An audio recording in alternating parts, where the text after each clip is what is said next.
My full name is William Hoops, or Bill, and I own the Trinity Capital Tacos in Trinity, Florida.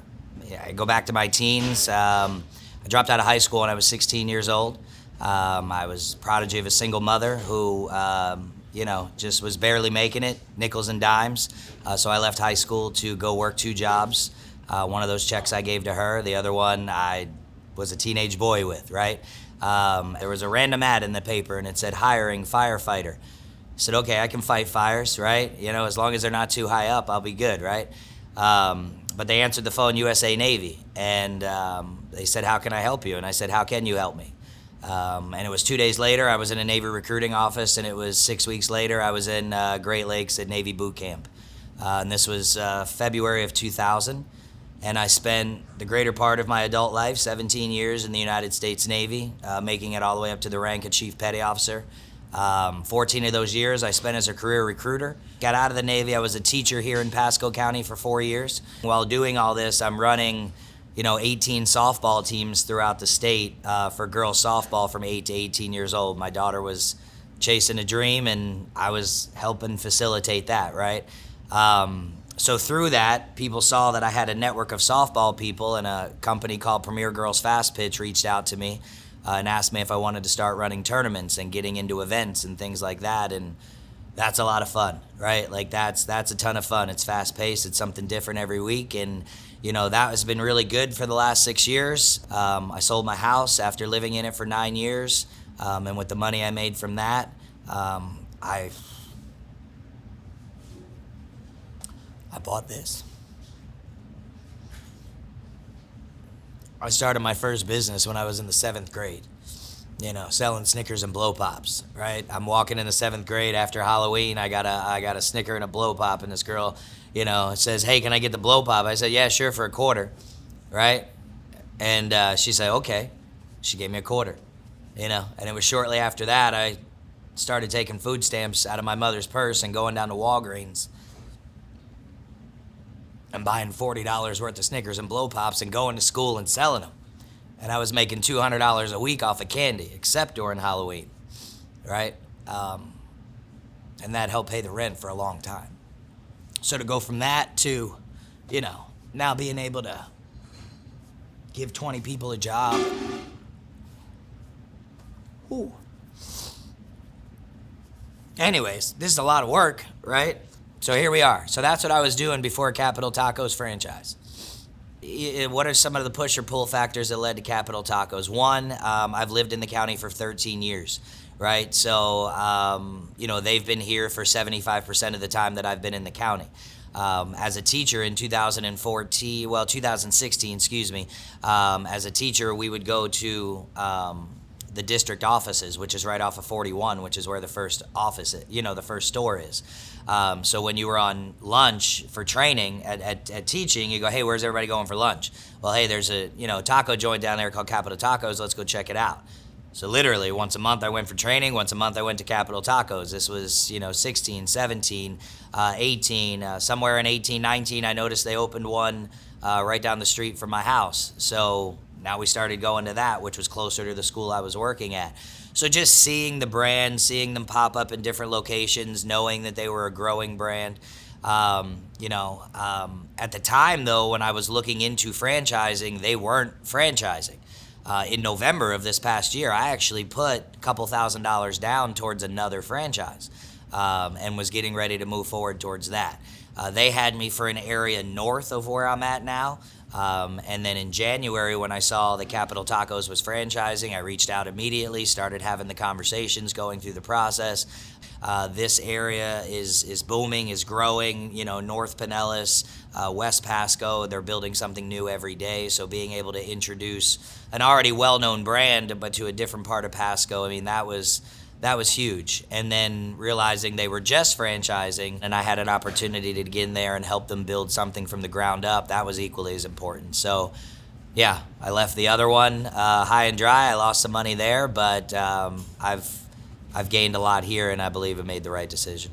It's just the food, plain and simple. Nobody does what we do, right? Nobody. I mean, there's other fresh made kitchens, but the flavors that we have, the combinations of what we have, the variety, the ability. I mean, you can come in here 6 times and not eat the same thing twice, but the menu is condensed enough to where it's not impossible to have an impact on your community every single day and get the job done. It is bold, it is flavorful, it is it's hard work, right? You got to come in here every day. It doesn't come in a bag. You can't just set it up and say, here we go. You can't walk in the door at Capital Taco at 10 and open the door at 11, right?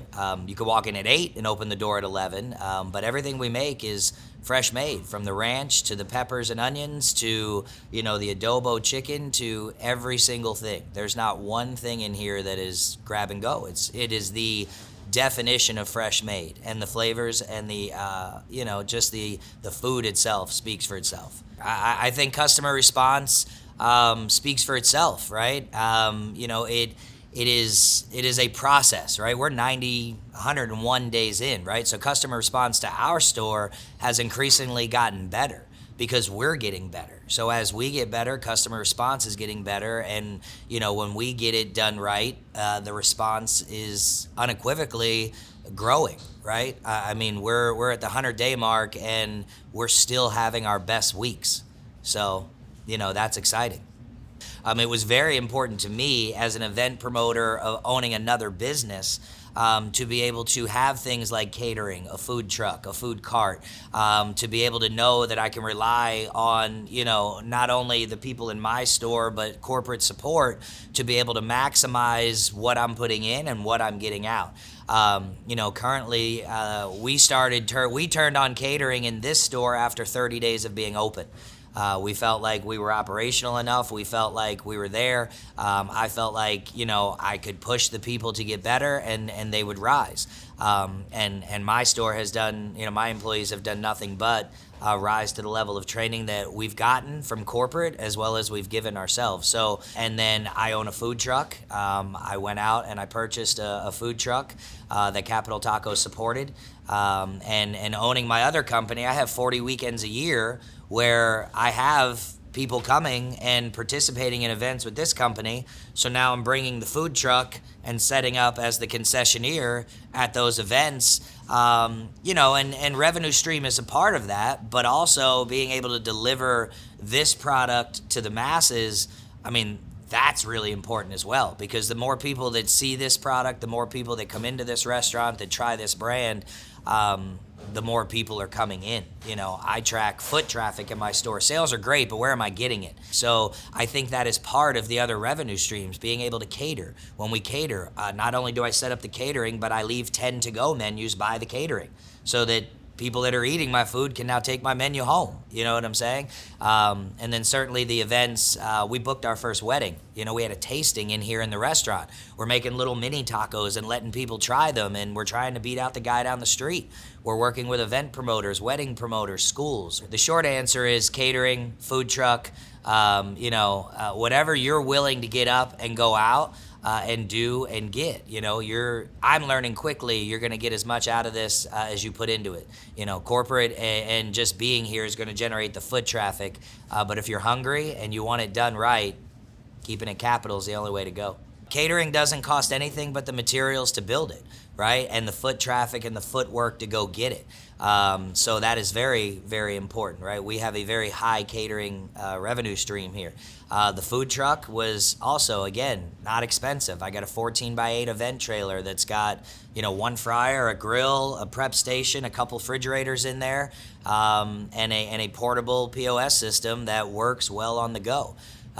So both of those, very low entry, and the revenue streams just in weeks have already paid for what, got back what we at least put into getting those two open. Community, it is important. It was part of the important part of getting into Capital Taco, which they wholeheartedly supported. Starting in small town Pasco County here, they know the importance of community, and it was important to me to buy into a brand that wanted to support that.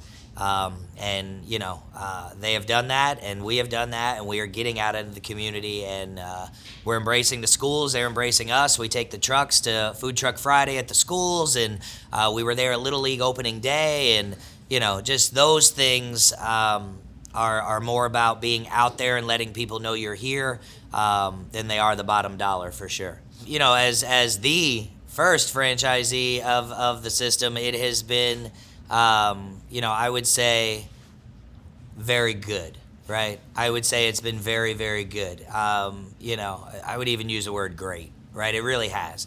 There's been bumps and bruises, right? I think I've thrown a lot of questions at them, and they have answered them quickly or tabled them, but they've answered every single one. They've got me every single level of support. We've done in-store support. I did 2 weeks of in-store training.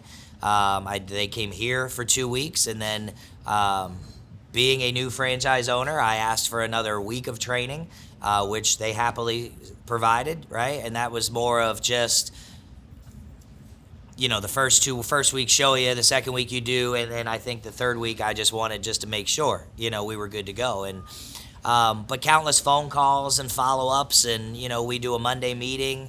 So the level of support has been phenomenal.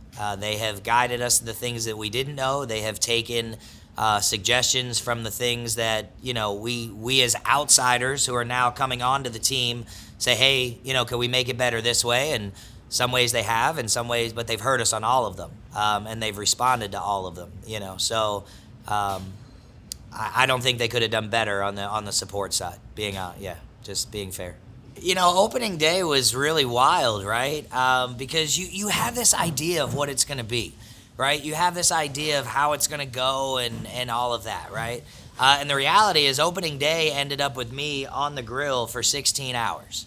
And that was it. That was opening day, right? But when you talk about a support group, it's because of the group of people that was here from corporate that helped us, manage the lobby. I mean, it was insane, right? I still haven't marked a sales day as big as opening day.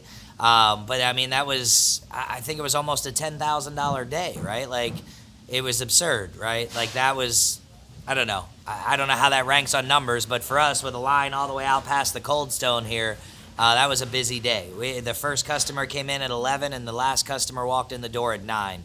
And we were backed up for a while. So emotionally, it was surreal, right? It was more a friends and family night, right? Opening day was all about business. Now it's the customers, right? But friends and family day, when your mom walks in and, she's here, and I'm going to hold it together, and she walks in and she's looking around and looks at you and, just gives you those eyes like, wow, this is really yours. And, then people that you've known for 15, 20 years come in, and, then your kids are there and your wife is there, and you're looking around, and that's it. I mean, it's a culmination of 42 years of work to get to a point of owning a restaurant, right? Like, I own another business, but owning a restaurant and owning a franchise restaurant, and it was pretty surreal. Like, the last 3 years, I've really been working hard on this, right? You have this dream and this goal, and then, one thing starts working for you, and you go, okay, well, this is doing really well. I can use some of this to now do some of this, and this is getting ready to come to fold, and it all kind of worked together like clockwork, and came together for a day that was pretty surreal, And just to finish that, I try to keep every day now with that same passion. That's the hardest thing, is keeping that feeling, to make sure, because not every customer was here opening day, but I want them to feel like every day is their opening day, Business is running amazing, right? Like, it's hard work, right? It's hard work. I am an owner-operator, right? So I am in here probably 4 to 5 days a week. But I bought a restaurant because I want to work in a restaurant, right? So for me, it's a lot of fun. But on the days that I'm not here, it still manages. I leave here most days at 5 o'clock. My night crew comes in, and they absolutely kill it. We've got 2 great shift managers that are managing the building and doing everything that we need to do. It took 90 days, but by the 90-day mark, we're running like a smooth sailing ship, and it's turning into a lot of fun. I will tell you, it's been very good, right? It's been very good. The marketing support has been there, whether it be through social media, whether it be through mail outs, whether it be just them being here. We've got our grand opening celebration coming up this week, actually. And, we've had marketing calls every Monday. They've been going through the plan, the execution. It's been good. I've had a few conversations with ownership themselves, guiding things, and, as well as their team. Again, no questions have gone unanswered, and they've had a ton of information readily available. And, we have not taken that dip yet, right? When we felt that dip was coming, the marketing team kicked in, and we're doing better. It's been very good. Yeah, I mean, the trailer is another link to this chain, right? And that is just as much hard work as this restaurant. Like, I want to be clear, right? We've gone out and I've booked it the weekends that I have my events, but just through my own Tom and Jerry, left and right, getting out there with my to-go menus and my calendar and physically going to the schools and going to here and getting on the social media sites with the food truck groups and all of that, I've been able to put together a schedule between now and the end of the year. And we're trying new things out. We're trying going to complexes. We're trying going to sporting events. We're trying going to different festivals. And by the end of this year, we'll know what really works for next year, and then we'll pivot our schedule to make it better. So it's not difficult work, but it's find the events. It's load the truck up. It's, do the event and come back. But the benefit to the bottom line for the truck has far exceeded the work put into it, right? For sure. The food truck has really been a very high percentage increase for us on the revenue side, just because we are able to go out and market these events. Most of them cost nothing to get into, communities, different sporting events, festivals, and the percentage and the revenue share back from them is huge, right? So it's high revenue, low labor, because you only need 1 to 2 people in it when they go out and do these events. They set the truck up, they cook in them, it's all pretty much done for them, and then they break the truck down, bring it back, clean it out, you park it, you're done. So right now we're doing, probably 2 to 3 events every couple weeks, along with 2 to 3 weekends a month. And that has really proven to be, enough to make a dramatic increase in our bottom line. And quite frankly, I believe it's going to allow us to open more of these quicker just by having that extension. In 3 to 5 years, I'd like another brick and mortar and probably 4 or 5 of the 20 to 20 trailers, 20 to 24 foot trailers, and 3 to 4 more event trailers, right? That would be ideal. Sweat, tears, grind, and really navigating the right people. I want to be clear. My wife and I do this together, right? She is the yin, I am the yang. We have cultivated this team together. It has not been easy. We have had some turnover from the initial people that we hired, and you figure out what it is you're looking for and the people that can get the job done. And we have invested into those people. I mean, here, I don't know how other restaurants done it because this is the first one that we do, but I have a core group of people that, work full time for us, and we take care of them. And I have a small percentage of people that work part-time. We go more with the full-time couple part-timers than more part-timers, couple full-timers, right? And we have invested into those people and their wants and their needs and navigated around their kids and when they have to leave and their schedules.